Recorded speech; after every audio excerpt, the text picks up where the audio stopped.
ভোটমুখী বঙ্গে সন্দেশখালী ইস্যুতে উত্তেজনার পারদ ক্রমশই ঊর্ধ্বমুখী। তৃণমূলের ব্রিগেডের পাল্টা সভার ডাক দেয় সিপিএম। বাম নেতা সুজন চক্রবর্তী এবং প্রাক্তন স্থানীয় সিপিএম বিধায়ক নিরাপদ সর্দারের নেতৃত্বে সন্দেশখালী ২ নম্বর ব্লকের সভার আয়োজন করে বামেরা। বামেদের সভার দিন সন্দেশখালীতে নতুন করে জারি ১৪৪ ধারা। সোমবার সকাল থেকে ধামাখালী ঘাট সংলগ্ন এলাকায় ১৪৪ ধারা জারি করা হয় বসিরহাট জেলা পুলিশের পক্ষ থেকে। সমস্যায় পড়তে হয় সাধারণ মানুষকে। অবশ্যই পাবলিকের তো বেশি সমস্যা পাবলিকের, তাদের বিভিন্ন জায়গা যেতে হচ্ছে, বিভিন্ন সুবিধা অসুবিধা, কলকাতা বসিরহাট মানে বাসার যেতে হচ্ছে, তাদের তো বেশি সুবিধা। সমস্যা অবশ্যই ১৪৪ ধারা জারি হওয়া মানে সমস্যা।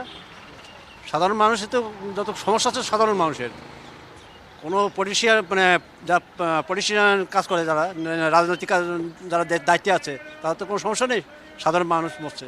কার্যক্ষেত্রে দেখা যায় ঝামেলার পরিপ্রেক্ষিতে সেটাও ঠিক, আবার এদিকে আমাদের যাওয়া আসার জন্য অসুবিধা। পরিস্থিতিতে দাঁড়িয়ে এখন কি করা উচিত? এখন তো শান্ত আমরা কি বলবো, আমাদের অসুবিধা হচ্ছে, যেতে হচ্ছে। ধামাখালী ঘাট ছাড়াও সরবেরিয়া মোড় ও রাজবাড়ি বাজার এলাকাকেও ১৪৪ ধারার আওতায় আনা হয়েছে নেজার থানার পক্ষ থেকে। আগামী ১৩ তারিখ পর্যন্ত ১৪৪ ধারা জারি থাকবে বলে সূত্রের খবর। তবে এই মুহূর্তে অনেকটা শান্ত সন্দেশখালী। কী কারণে নতুন করে জারি করা হলো ১৪৪ ধারা তা জানা না গেলেও এলাকায় ১৪৪ ধারা জারি করা নিয়ে মিলছে মিশ্র প্রতিক্রিয়া। দেখুন, যারা 144 জারি করেছে তাদের নিশ্চয়ই মনে হয়েছে যে 144 জারি করাটা খুব প্রয়োজনীয়, তাই জন্য 144 জারি করেছে। আমরা সাধারণ মানুষ, আমরা কি করে বলবো বলুন? সমস্যা হবে সাধারণ মানুষের বেশি। হ্যাঁ, 144 জারি হলে সমস্যা তো অবশ্যই। এখন শান্ত, সেই জন্য এখন তো সেরকম কিছু শোনা যায় না। তো এখন ১৪৪ ধারা জারি থাকাটা আমি সাধারণ মানুষের পক্ষ থেকে এটা তুলে দেওয়া উচিত বলে মনে করি। তবে প্রশাসন যদি মনে করেন যে না ১৪৪ ধারা এখানে জারি করার দরকার আছে, তাহলে সেটা তাদেরই সিদ্ধান্ত, তাদেরই চিন্তা ভাবনা। হ্যাঁ, সেটা তো অসুবিধা তো হয়।